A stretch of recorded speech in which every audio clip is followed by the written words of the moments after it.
Hello' and good morning. আৰু আজি মাইনাৰ পৰীক্ষা যোৱাকালি শেষ হ'ল আৰু আজি তাই মোৰ লগত অফিচ গৈ আছে। এয়া আমি আহি পালোঁ ব্ৰিজ আৰু আমি গৈ আছোঁ, মানে মোৰ অফিচত গৈ আছোঁ।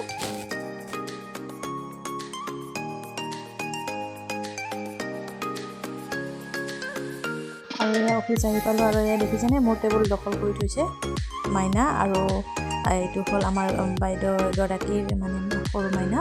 তো ইহঁতে ড্ৰয়িং কৰিবৰ কাৰণে লগাই দিছোঁ, ইহঁতে ড্ৰয়িং কৰি আছে।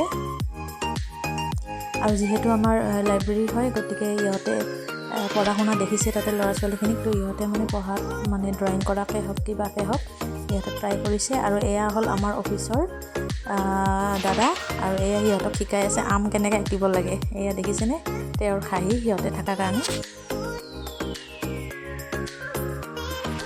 যিহেতু সন্ধিয়া হ'ব হ'ল, মই সময় পোৱা নাছিলোঁ তাইক, তো এয়া মই ফ্ৰণ্টৰ গাৰ্ডেনখনত তাইক লৈ আহিছোঁ অকণমান ফটো উঠাবৰ কাৰণে আৰু দেখাবৰ কাৰণে গাৰ্ডেনখন কেনেকুৱা। এয়া তাই বিৰাট ভাল পাইছে, বিৰাট ফূৰ্তি পাইছে। আৰু ইয়াৰ ইমান ধুনীয়া পৰিৱেশটো চাগে কোনো বিশ্ববিদ্যালয়তে নাই চাগে, যিহেতু গুৱাহাটী বিশ্ববিদ্যালয়ত এই বস্তুখিনি আছে।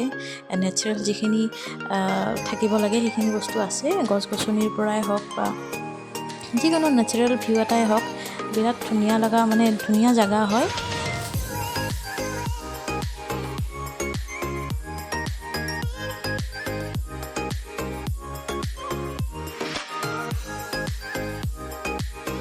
তাইক মই গাৰ্ডেনত লৈ আহি পেলাই অকণমান কথা চথা পাতিলোঁ।